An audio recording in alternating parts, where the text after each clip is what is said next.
Assalamualaikum warahmatullahi wabarakatuh. Alhamdulillahi haqqa hamdi wa ashkurullaha haqqa syukrih. Asyhadu an la ilaha illallah wahdahu la syarikalah wa asyhadu anna Muhammadan abduhu wa rasuluhu la nabiyya ba'dah. Allahumma shalli wa sallim wa barik ala nabiyyina Muhammadin wa ala alihi wa sahbihi ajma'in, amma ba'd. Qala Allah Ta'ala fi kitabihil karim, a'udzu billahi minasyaitonir rajim. Bismillahirrahmanirrahim. Subhanaka la ilma lana illa ma 'allamtana innaka antal alimul hakim. Shadaqallahul azim. Puji dan syukur kita panjatkan kehadirat Allah Subhanahu wa taala atas limpahan rahmat dan nikmatnya.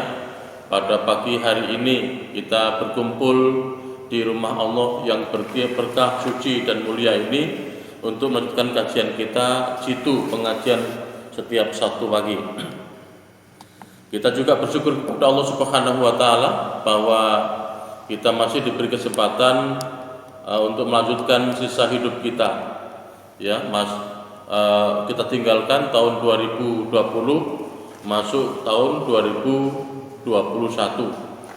Mudah-mudahan ya, kualitas hidup kita, muamalah kita, ibadah kita lebih baik daripada tahun-tahun sebelumnya. Amin ya rabbal alamin. Jamaah sekalian, pada kesempatan ini kita akan membahas tema tentang orang-orang yang merugi menurut Al-Quran dan Sunnah Nabi. Setiap manusia yang normal pasti tidak ingin hidupnya menjadi orang-orang yang rugi. Namun dalam mendefinisikan kerugian, manusia memiliki pandangan yang berbeda dengan pandangan Allah Subhanahu wa taala.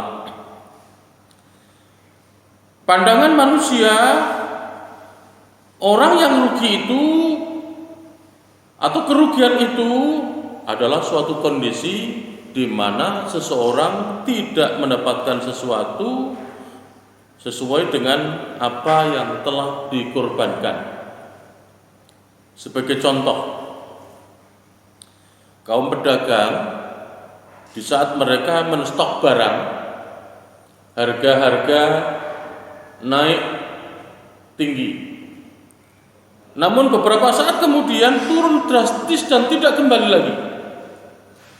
Ketika barang tidak terjual, maka keuangan akan terganggu. Ya, hal-hal yang harus dibayar tidak bisa dilakukan, maka terpaksa harus dijual. Apa yang terjadi? Tentu dia akan mengalami kerugian yang sangat besar. Itulah yang namanya merugi itu.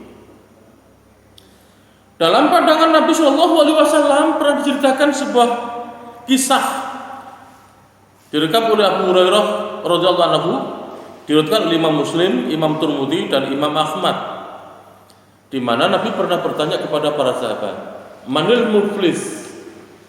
Siapakah menurut pandangan kalian orang yang rugi itu? Maka sahabat menjawabnya adalah sebagaimana menurut pemahaman mereka.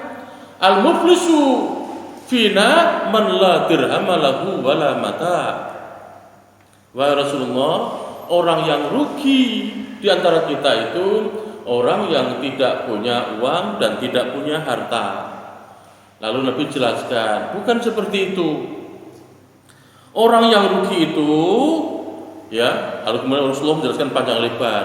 Orang yang datang pada hari kiamat membawa amal ini, lalu amalnya semuanya habis, dibuat tebusan akibat dahulu di dunia pernah menzalimi orang lain.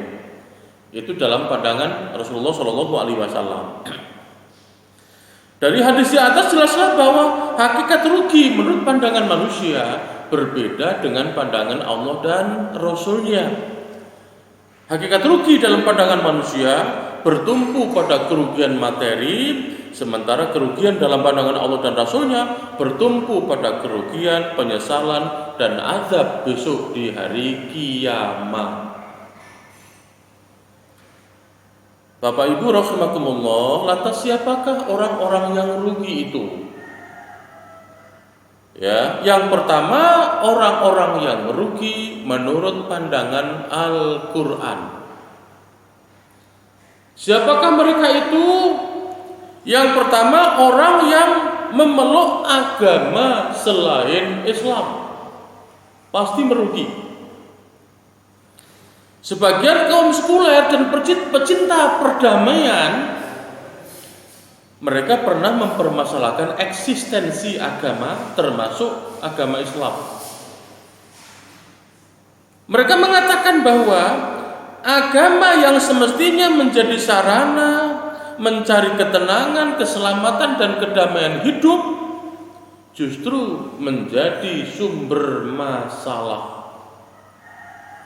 Kemudian mereka mencontohkan banyak kekerasan, banyak pembunuhan dilakukan di antara sesama manusia, bahkan sama pemeluk agama itu sendiri, justru atas nama agama. Karena itu menurut mereka, untuk hidup selamat, untuk hidup damai dalam kehidupan ini, orang tidak perlu lagi beragama. Ini menurut mereka. Bagi kaum liberal, mengatakan semua agama adalah sama-sama benarnya, karena sama-sama mengajak kepada kebaikan dan melarang berbuat keburukan. Sebab itulah menurut pandangan mereka, sah-sah saja dalam keluarga bapak, ibu, anak punya agama yang berbeda. Seorang bapak beragama Kristen, seorang ibu beragama Islam, anak-anaknya macam-macam. Ada yang Yahudi, ada yang Kejawen, ada yang Konghucu, dan lain-lain. Bagi mereka demikian. Karena itu mereka mengklaim tidak seorang pun berhak untuk memonopoli klaim kebenaran. Karena pandangan mereka semua agama itu sama. Dan bagi mereka tidak berhak seorang ayah atau ibu memaksa anak-anaknya untuk memeluk agama yang dipeluknya. Bagi mereka demikian. Bapak Ibu rahimakumullah, bagi kita umat Islam, agama yang benar, bukan agama paling benar, agama yang benar. Kalau agama yang paling benar, berarti ada agama yang benar yang lain. Dalam pandangan Islam, Islam merupakan satu-satunya agama yang benar yang diridhoi oleh Allah Subhanahu wa taala. Sementara agama-agama di luar sana hanya diakui eksistensinya, keberadaannya, tetapi tidak diakui kebenarannya. Doktrin demikian disebutkan oleh Allah dalam surat Al-Imran ayat 19. A'udzubillahi minasyaitonir rajim. Inna dina indallahil Islam. Sesungguhnya agama di sisi Allah itu adalah agama Islam. Di dalam surat Al-Imran ayat 85, Allah juga menegaskan, wa may yabtaghi ghairal islami dina fala yuqbala minhu wa huwa fil akhirati minal khasirin. Barang siapa mencari agama selain agama Islam, maka sekali-kali tidaklah akan diterima agama itu daripadanya, dan dia besok di akhirat termasuk orang-orang yang rugi. Arti orang yang rugi ada orang-orang yang memeluk agama selain agama Islam. Sebagai konsekuensi doktrin ini, maka setiap muslim wajib memeluk agama Islam dan tidak meyakini kebenarannya agama lain. Karena agama Islam hanya Islam yang diridhoi oleh Allah dan diterima oleh Allah, sementara yang lain itu tidak. Dan karakter agama Islam yang perlu kita ketahui adalah agama rahmah. Dalam Al-Quran surat Al-Anbiya ayat 107, Allah menjelaskan, Wa ma arsalnaka illa rahmatan lil alamin. Sesungguhnya aku mengutus engkau Muhammad tidak lain kecuali menjadi rahmat, kasih sayang bagi seluruh alam. Jadi keberadaan Islam, kehadiran Islam bukan untuk kebaikan umat Islam sendiri, tetapi untuk kebaikan semua makhluk. Namun Bapak Ibu rahimakumullah, tentu saja agar agama Islam ini benar-benar menjadi rahmat, maka perlu beberapa hal yang perlu kita lakukan. Selain memilih agama ini menjadi agama pilihan, maka yang kedua, kita harus memahami dengan benar. Islam tanpa dipahami dengan benar, apa yang terjadi? Banyak sekali orang melakukan kekeliruan, kekerasan, justru menggunakan atas nama agama. Dan yang ketiga, agar Islam menjadi rahmat bagi seluruh alam, kita harus mengamalkannya dengan benar. Yang kedua Bapak Ibu, orang yang rugi besok di akhirat adalah orang yang murtad. Orang murtad itu orang yang keluar dari agama Islam, itu orang murtad. Orang murtad kalau kita lihat ya di dalam kitab fikih maupun di dalam kehidupan sosial, ya bentuknya ada dua macam.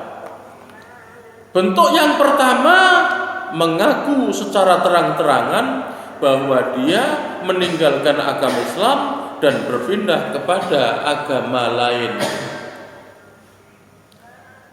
Motifnya apa? Berbagai macam motifnya. Kalau di negara kita mungkin motif ekonomi.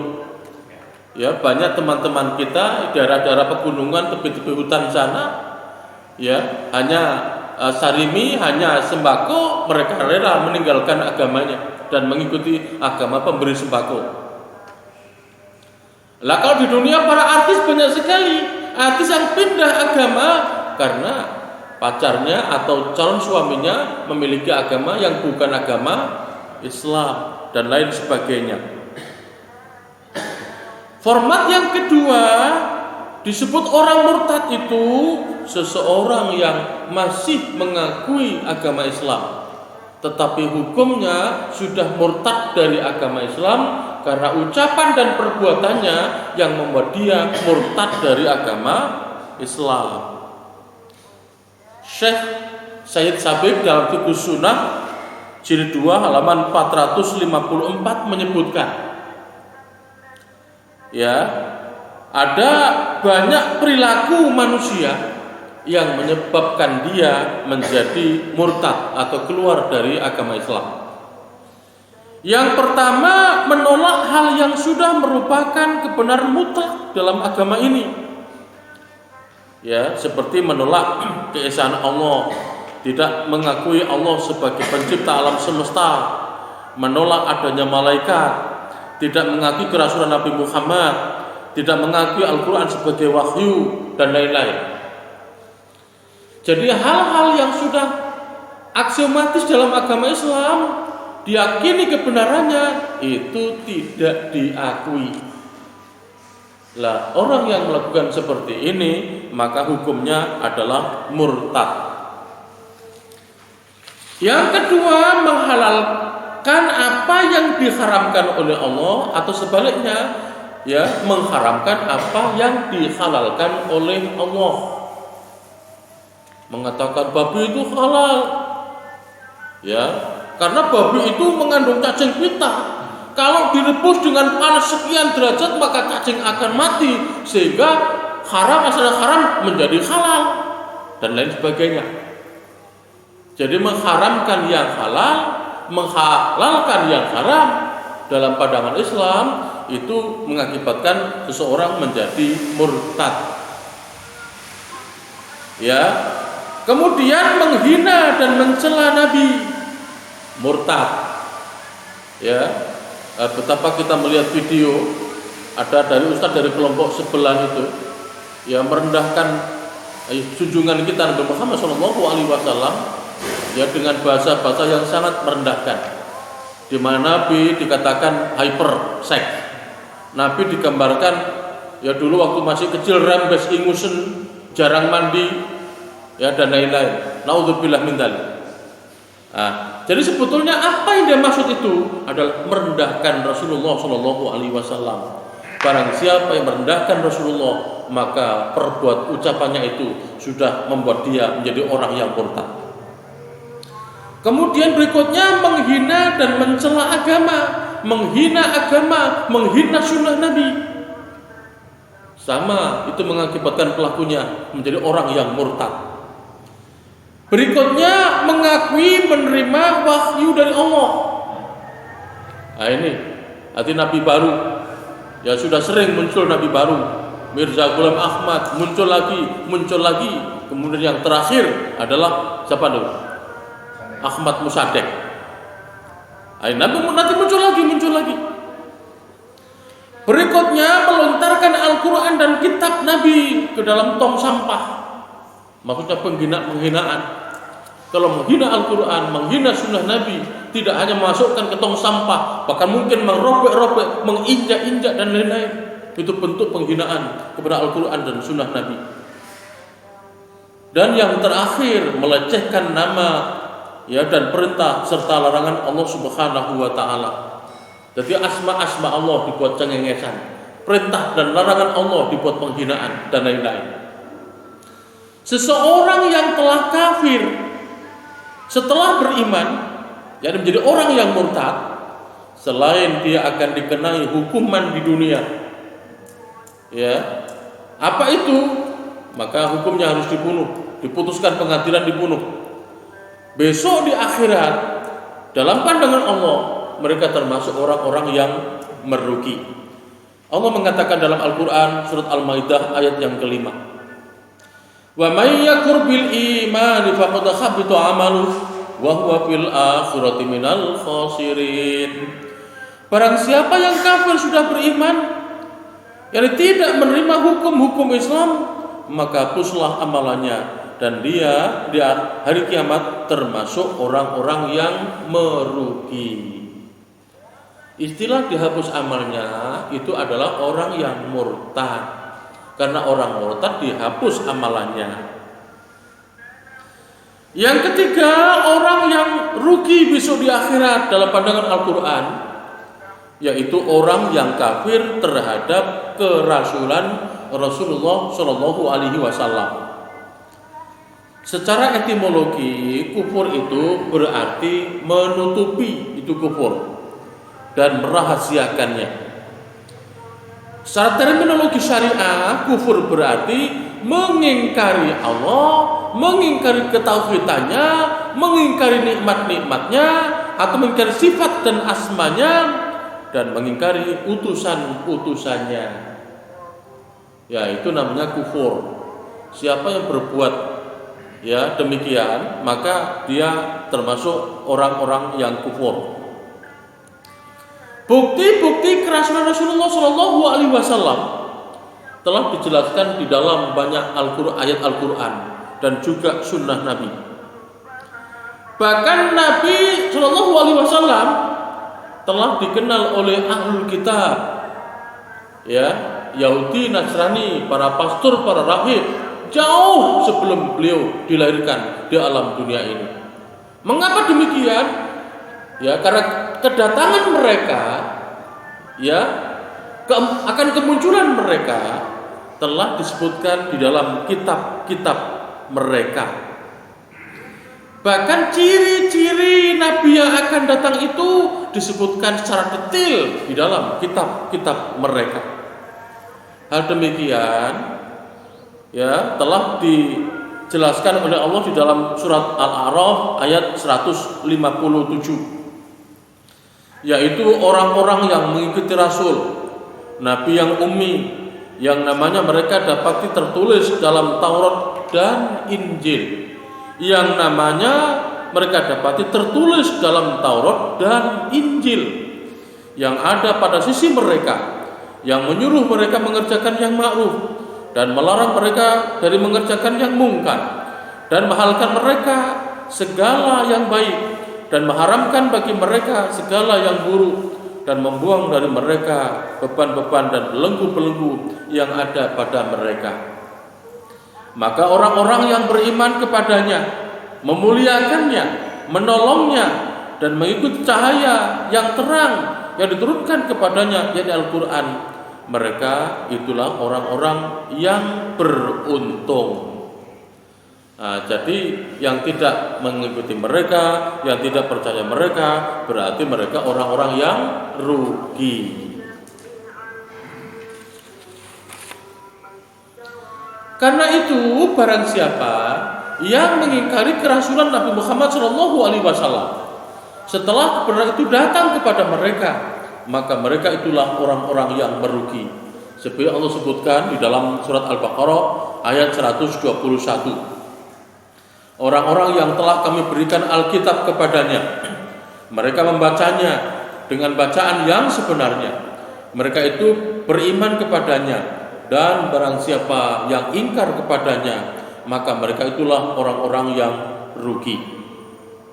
Dalam surat Al-An'am ayat 20 Allah juga berfirman, orang-orang yang telah kami berikan kitab kepadanya, mereka mengenalnya, yakni mengenal Nabi Muhammad sebagaimana mereka mengenal anak-anaknya sendiri.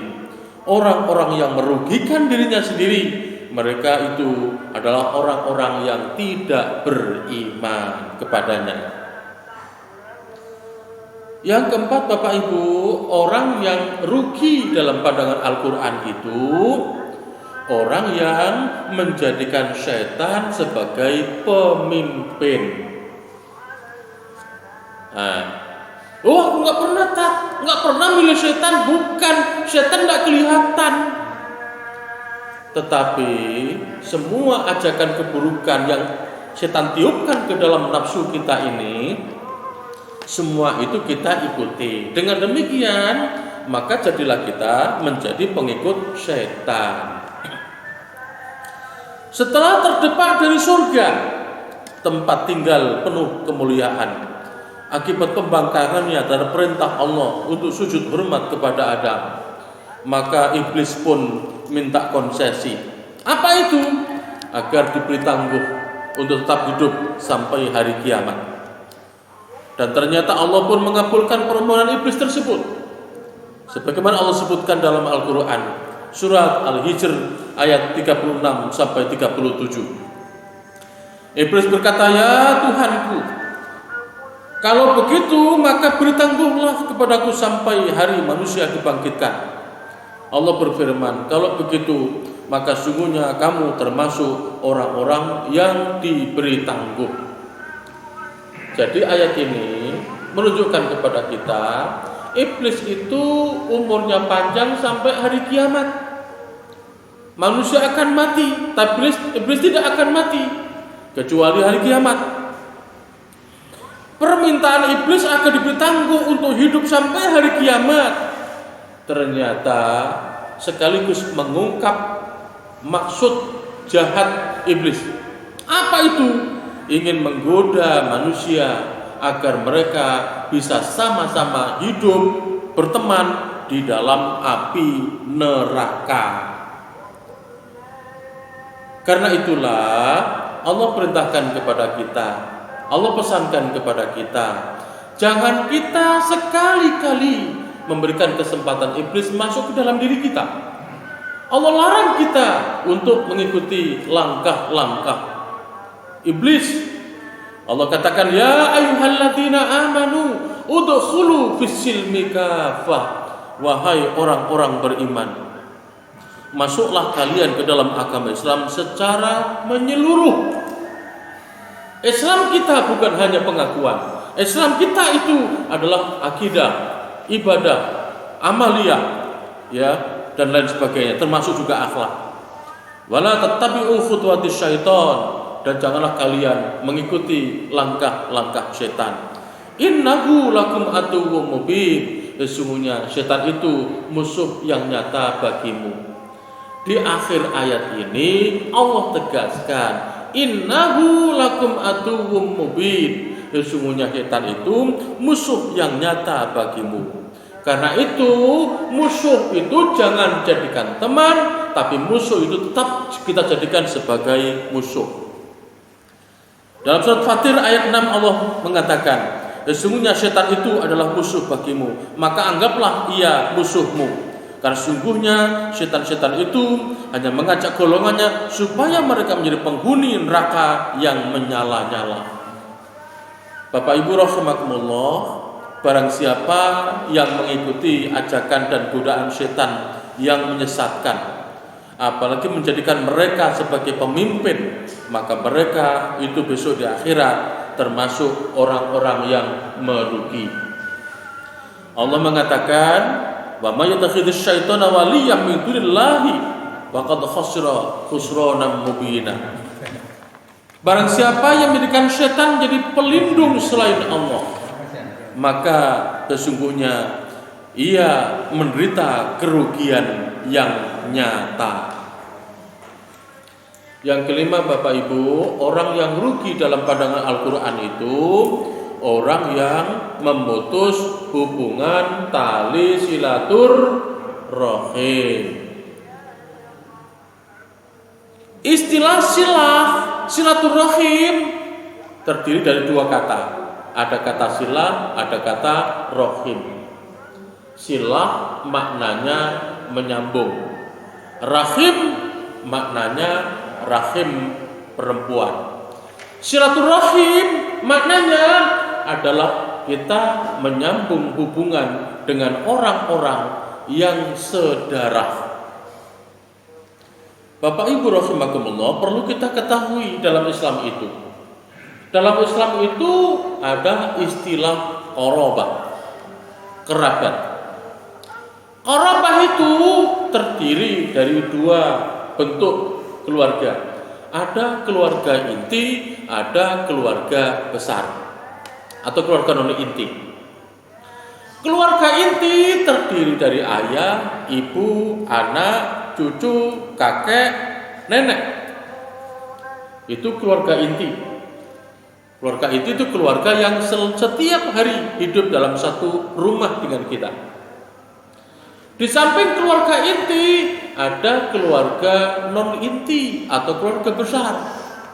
Siapa itu? Keluarga dari ayah ke samping, ada paman, ada bibi, terus ke bawah. Yang kedua dari pihak ibu, ya, paman, bibi dari pihak ibu ke bawah terus anak cucunya. Ya. Keluarga inti dengan keluarga non inti membentuk keluarga besar. Itulah yang dalam Al-Quran, istilah Al-Quran disebut dengan qarabah atau ulul qurba atau dzawil qurba. Hubungan tali kekerabatan di atas keluarga, di antara keluarga besar itu menjadi kewajiban bagi kita untuk disambung, untuk dibina dan dipelihara dengan sebaik-baiknya. Dalam surat An-Nisa ayat 1 Allah berfirman, dan bertakwalah kepada Allah yang dengan mempergunakan namanya kamu saling meminta satu sama lain, dan peliharalah hubungan silaturahim, sesungguhnya Allah selalu menjaga dan mengawasi kamu. Barang siapa yang menyambungnya besok di hari kiamat dimasukkan ke dalam surga. Seperti sabda Nabi dalam sebuah hadis direkam oleh Ibnu Majah, hadis nomor 2648 dan disahihkan oleh Syekh Al-Albani. Kata Nabi, wahai manusia, sebarkan salam, berikan makanan orang yang kelaparan, sambunglah tali persaudaraan, salatlah di malam hari saat orang-orang tidur, pasti kamu akan masuk surga dengan selamat sejahtera.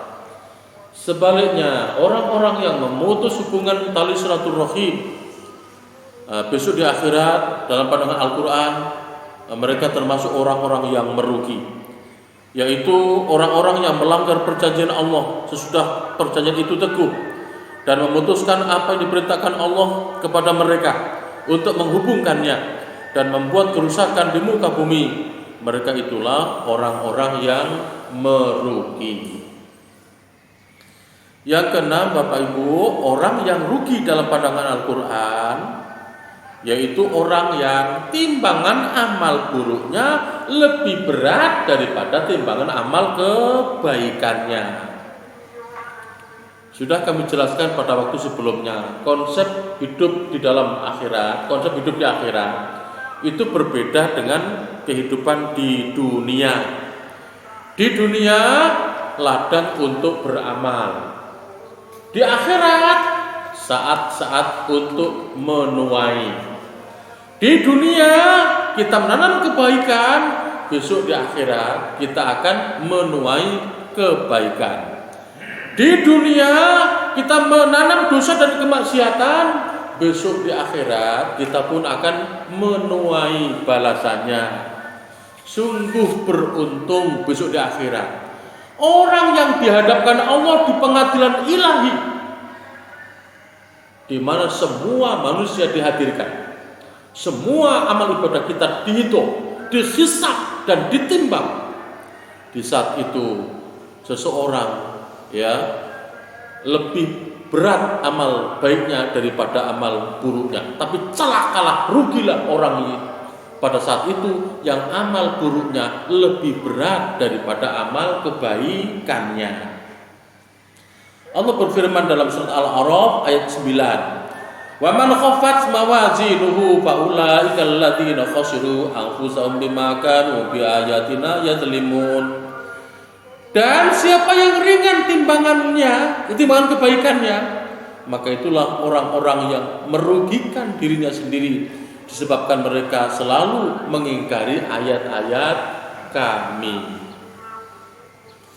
Yang ketujuh, Bapak Ibu, orang yang rugi dalam pandangan Al-Quran, orang yang tidak beriman kepada hari akhir, tidak percaya bahwa besok itu manusia semua dikumpulkan.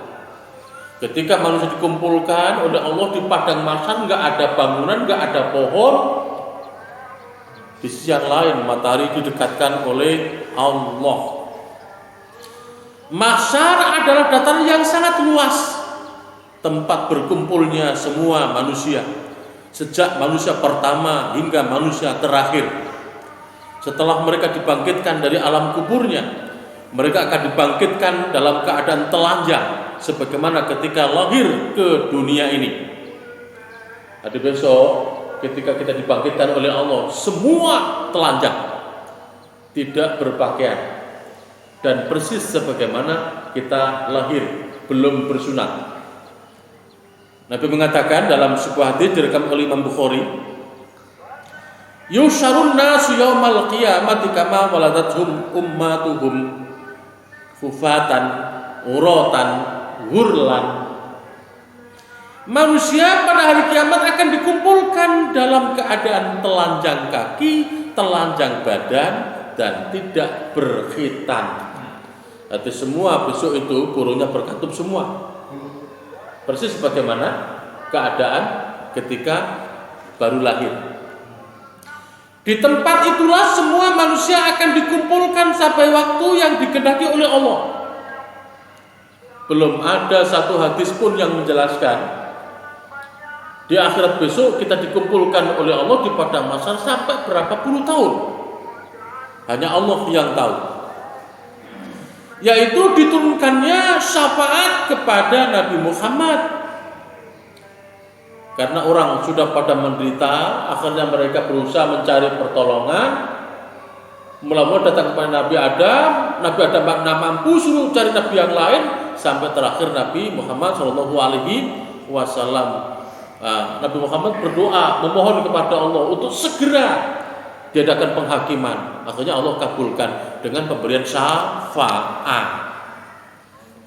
Disebutkan dalam sebuah hadis bahwa pada saat itu matahari didekatkan oleh Allah sedekat-dekatnya. Tudna syamsu yaumal qiyamati minal khalqi hatta takuna minhum kamidari mailin. Pada hari kiamat mata dekatkan kepada makhluk sampai sejarak 1 mil. Fayakunu nasu ala qadri a'malihim fil araqi. sehingga pada saat itu manusia tenggelam, ya, tergantung amal ibadahnya, tenggelam oleh keringatnya sendiri. Faminhum may yakunu ila ka'baihi. Ada orang yang tenggelam oleh keringatnya sampai kedua mata kakinya. Wa minhum may yakunu ila rubataihi. Ada orang yang tenggelam sampai kedua lututnya. Wa minhum may yakunu ila haqwaihi. Dan ada orang yang tenggelam sampai pinggangnya, kedua pinggangnya. Wa minhum man yuljimuhul araqu iljaman. Dan ada orang yang benar-benar dia itu tidak bisa bergerak karena memang diliputi oleh keringat tadi. Ya, wa asyara Rasulullah biyadihi ila fihi. Rasulullah sambil menunjuk kepada bibirnya. Artinya pada saat itu ada orang yang tenggelam sampai ke sini. Tenggelam oleh keringatnya sendiri. Sebagai orang muslim, peristiwa yang maha dahsyat dan menakutkan itu wajib kita imani karena benar-benar akan terjadi.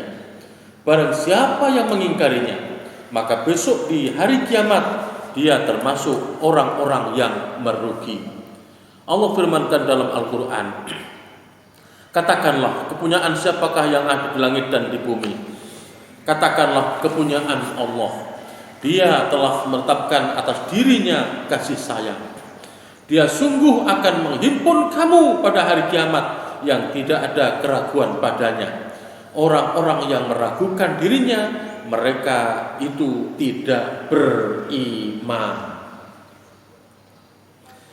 Yang ke-8, Bapak Ibu rahimakumullah, orang yang rugi dalam pandangan Al-Quran, yaitu orang yang merasa aman dari makarnya Allah. Makna makar Allah adalah rencana buruk yang Allah jalankan terhadap manusia tanpa mereka sadari. Makar ini sebagai realisasi terhadap kekuasaannya di alam jagat raya dan kesempurnaan hikmahnya. Hikmahnya ini baik dan terpuji bagi Allah sebagai kesempurnaan kekuasaan dan keadilannya, walaupun buruk atas orang yang menimpanya, atas orang yang tertimpa. Ibnu Qayyim mengatakan, adapun yang dimaksud dengan makar Allah adalah balasan darinya kepada orang-orang yang berbuat jahat kepada wali atau utusannya. Lalu Allah membalas makar buruk mereka dengan makarnya yang lebih bagus. Nah, jadi Ibnu Qayyim mengatakan makar Allah itu balasan Allah bagi orang yang memusuhi wali-wali Allah.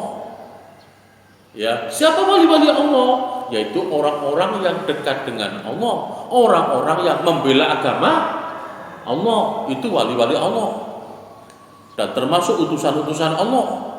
Utusan Allah sudah meninggal dunia, Nabi sudah meninggal dunia, maka yang dimaksud utusan itu adalah pewarisnya, yaitu para ulama, para asatid, para habaib, dan lain sebagainya.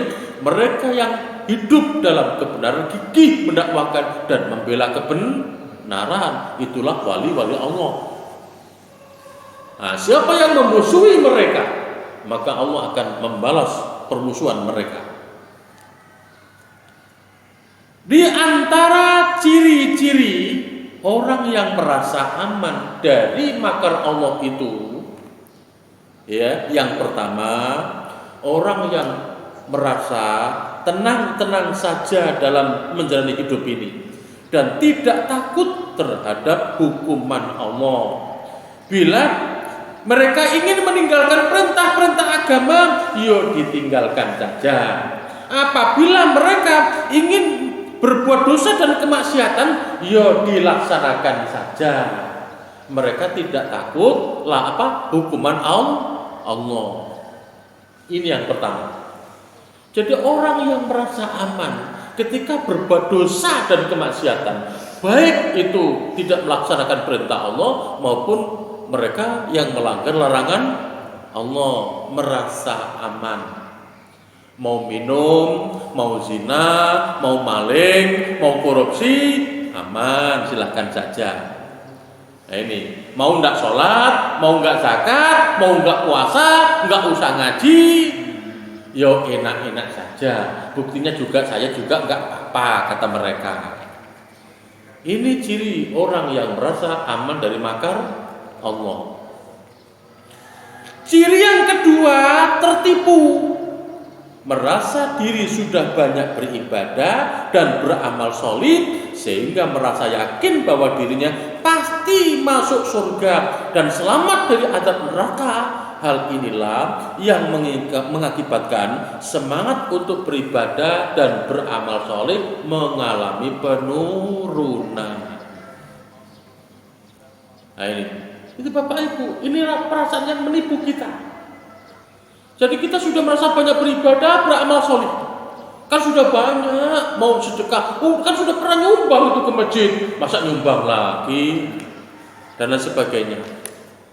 Nah, jadi Bapak Ibu, di dunia ini kita tidak akan pernah berhenti untuk beribadah dan beramal solid. Jangan merasa cukup amal kita, dan jangan merasa bahwa kita sudah pasti selamat dari azab neraka. Itu adalah perasaan-perasaan yang menipu. Siapa yang punya perasaan seperti ini? Itu ciri orang yang merasa selamat dari makar Allah. Hidup ini jangan merasa cukup untuk beramal dan beribadah. Yang ketiga, menunda-nunda taubat. Alah, kita masih muda, besok saja, kalau sudah tua saja bertobat. Sekarang puas-puaskan dulu.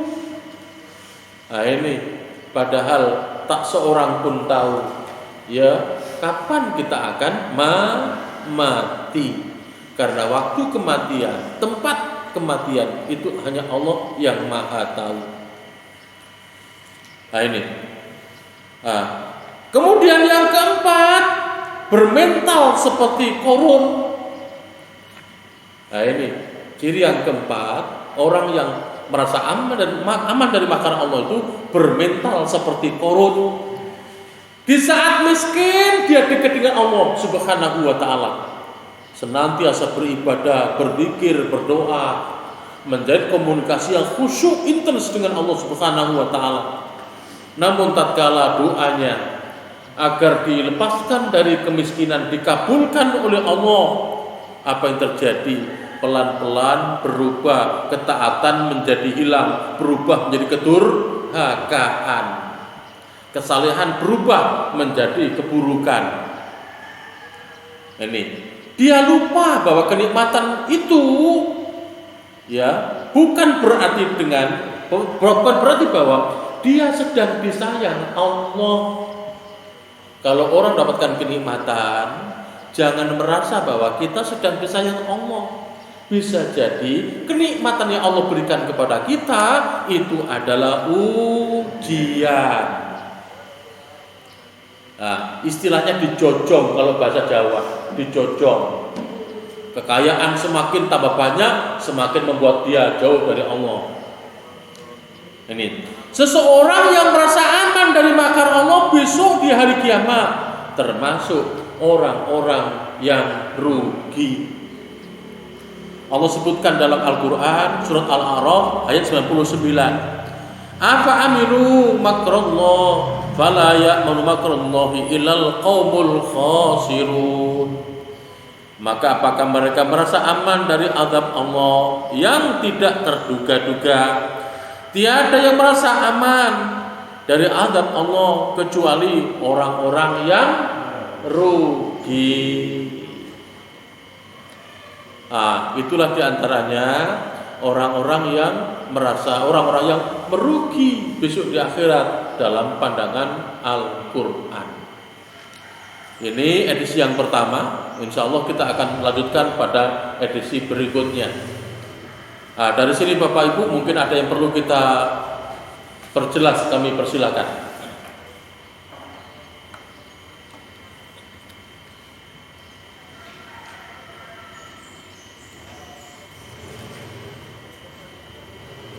Cukup jelas Pak, Bu? Cukup jelas ya? Nah, cukup jelas. Ya, jadi kalau sudah jelas sekali, ya enggak usah panjang lebar. Biasanya Nah, timbul pelan-pelan iya. teman ngobrol keluar di Bapak Ibu, sesepuh kita, jamaah kita, Pak Abduh, ya akan menjalani operasi. Nah itu, mari kita doakan, ya semoga operasinya diberi kelancaran. Ya kita doakan di dalam zikir kita, dalam sholat tahajud kita, mudah-mudahan diberi kelancaran. Amin ya rabbal alamin. Cukup Abu ya, cukup ya. Nah, itulah bahasan kita, mudah-mudahan ada manfaatnya. Ya, kurang lebih mohon maaf. Assalamualaikum warahmatullahi wabarakatuh.